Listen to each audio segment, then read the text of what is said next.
오늘 소개해드릴 이야기는 미래의 아이스크림이라는 슬로건 아래 전 세계 어린이들을 사로잡았던 혁신적인 디저트 브랜드 다핀다트의 창업자 커트 존스의 이야기입니다. 하지만 이 이야기는 단순한 성공 신화가 아닙니다.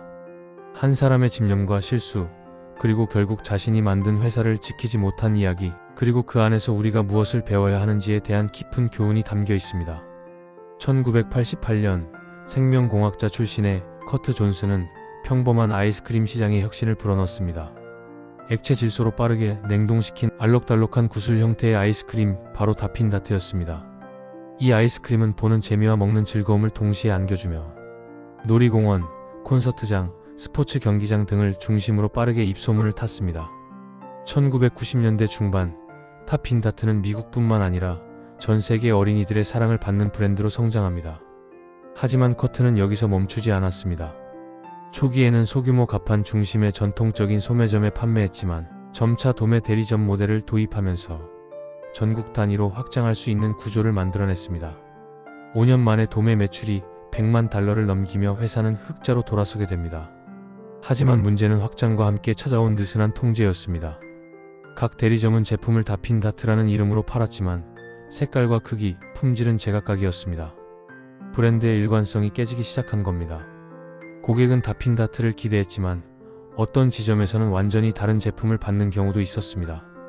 브랜드에 대한 통제력을 강화하기 위해 커트는 1999년 기존 도매 모델을 프랜차이즈 모델로 과감히 전환합니다.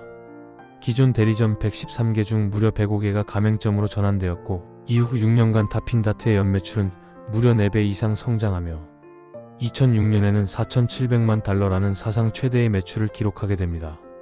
하지만 그 즈음 물밑에서는 커다란 위험이 자라고 있었습니다.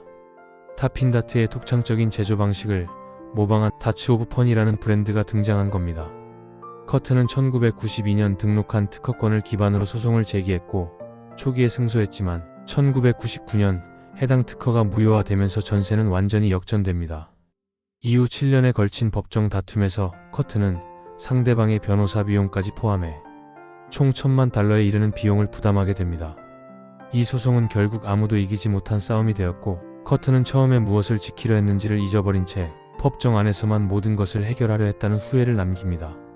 브랜드인가? 특허인가? 커트는 뒤늦게 깨닫습니다. 진짜 지켜야 할 것은 특허가 아니라 브랜드 그 자체였다는 사실을 말이죠. 다핀다트는 단지 구슬 모양의 아이스크림이 아니었습니다. 놀이공원에 간 아이들이 다핀다트 주세요라고 말할 만큼 고객의 기억 속에 자리잡은 경험이자 이미지, 그리고 약속이었습니다. 그런데도 커트는 특허 하나를 지키기 위해 브랜드 이미지와 자금을 모두 걸었고, 결과적으로는 경쟁 업체가 아닌 자신의 손으로 브랜드를 약화시키는 결과를 가져왔던 것입니다. 이 와중에 금융위기가 닥칩니다. 우유 가격은 34% 상승했고 연료비와 액체 질소 가격도 상승하며 매출은 그대로지만 수익이 급감합니다. 더불어 누적된 소송 비용과 부채는 회사를 압박했고, 결국 커트는 자신의 전 재산을 투입하면서까지 회사를 지키려 했습니다. 하지만 은행은 더 이상 기다려주지 않았고 2011년 다핀다트는 연방 파산법 11조에 따라 파산 보호 신청을 하게 됩니다. 그런 그에게 손을 내민 사람들이 있었습니다. 석유 사업으로 부를 축적한 피셔 가문이었죠. 처음에는 50대 50 파트너십으로 시작됐지만 6개월도 지나지 않아 커트는 사실상 소유권을 모두 잃게 됩니다. 그리고 3년이 지난 후 피셔 가문은 계약을 갱신하지 않기로 결정했고, 커트는 자신이 세운 회사를 완전히 빼앗기게 됩니다. 커트 존스의 이야기는 사업을 하는 모든 사람에게 하나의 질문을 던집니다. 당신이 진짜로 지켜야 하는 것은 무엇인가? 소송은 정당했지만 그것이 회사를 구하지는 못했습니다.